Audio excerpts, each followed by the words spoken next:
RER, information. Nous retrouvons tout de suite le journal présenté par Éric Michel. Bonjour. Bonjour à tous. Le contrat de génération validé hier par le Conseil constitutionnel, toutefois saisi par une soixantaine de députés de droite, UMP, l'article 9 de cette loi portant sur le prolongement de la prime COSPAR a été censuré pour une simple question de procédure.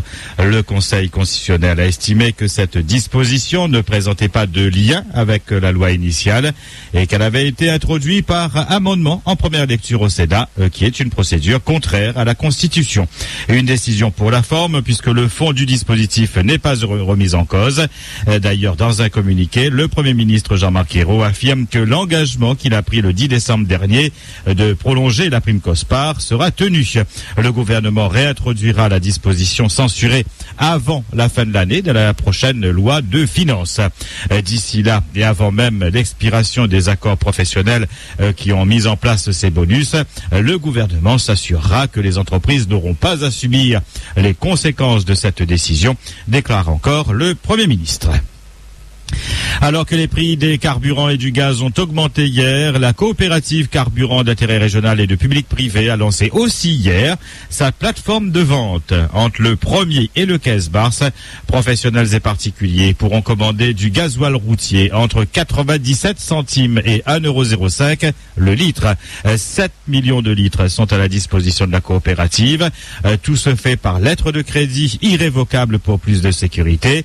Ensuite, la marchandise est directement livrés par des navires à La Réunion.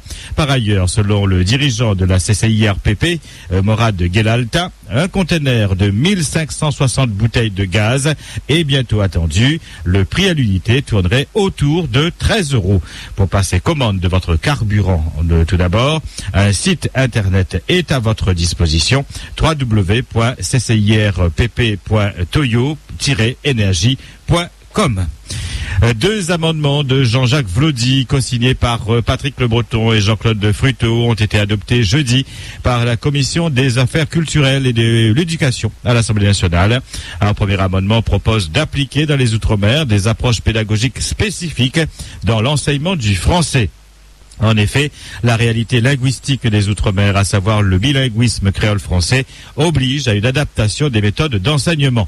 Le second amendement assure donc par conséquent qu'au sein des futures écoles supérieures du professorat des académies Outre-mer, des modules de formation seront mis en place à cet effet.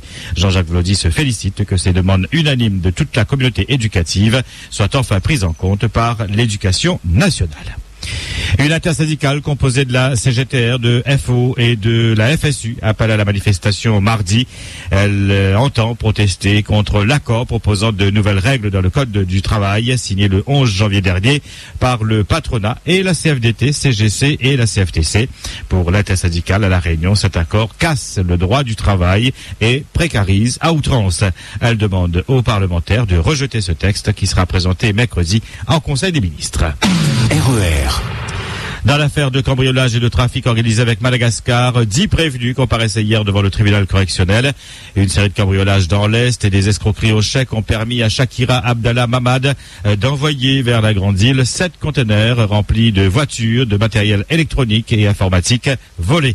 Considéré comme le cerveau de la bande, Shakira a écopé de 5 ans de prison ferme. Ses 9 complices ont été condamnés à des peines allant de 9 mois de prison avec sursis jusqu'à 4 ans ferme. Bagarre à répétition au duplex. La sous-préfecture de Saint-Pierre a ordonné hier la fermeture de la boîte de nuit du front de Mer de Saint-Pierre pendant 15 jours. Au début du mois, vous vous souvenez, un jeune homme de 20 ans a reçu un verre en plein visage. Ses blessures ont nécessité 2 interventions chirurgicales. Il risque de perdre l'usage d'un œil. Avec les vacances scolaires à partir d'aujourd'hui, les autorités craignent une multiplication d'incidents. RER. La caisse d'allocation familiale n'est pas parvenue et n'est pas arrivée à rattraper les retards accumulés.